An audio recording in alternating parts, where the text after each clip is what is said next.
153,000 acres were burned, more than 13,000 homes gone, and 86 lives lost. These are the devastating numbers from last year's Camp Fire in Northern California. 14,000 families were impacted. Many of these people were employees of the nearby brewery Sierra Nevada. As the fire continued to destroy, Sierra Nevada started to rebuild, and they asked every brewery in the nation to join them.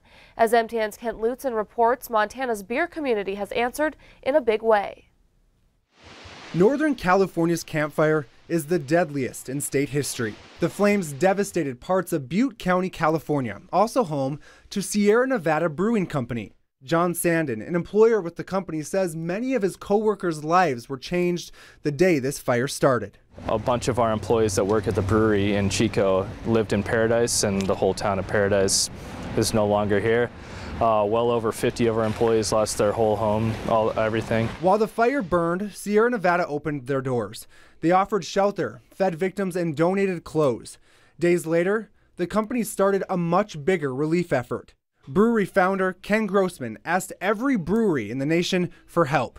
1,500 companies, including 7 from Montana, answered that call. The fact that it was just so reactionary to the point where this happened, all right, what are we going to do? All right, let's go, let's make it happen.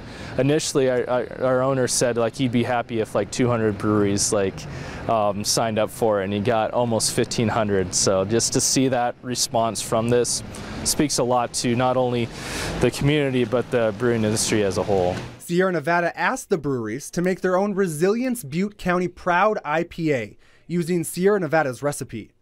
Kettle House, Great Burn, Higher Ground Brewing, Lewis and Clark Brewing, Bozeman Brewing, Beaverhead, and Uber Brew were sent the ingredients, and now they're ready to share their beer with the community. And you can try those beers here at the Rhino on Wednesday night. Now, all of this might seem a bit removed from the devastation that happened in Northern California, but it's what's going to happen here that's going to help those victims get back on their feet. All the money raised goes to the Sierra Nevada Relief Fund, a fund to help those impacted by the Camp Fire. I think it's a wonderful idea. People like beer. People usually like to help people out. So you throw those two in the mix, and I think we've got a great social event set up for tomorrow night. In Missoula, Kent Lutzen, MTN News. Now, that event Kent mentioned will be held at 2 p.m. today at the Rhino. Supporters will be able to order a flight of the Resilience IPA, which will consist of one IPA from each of the Montana breweries.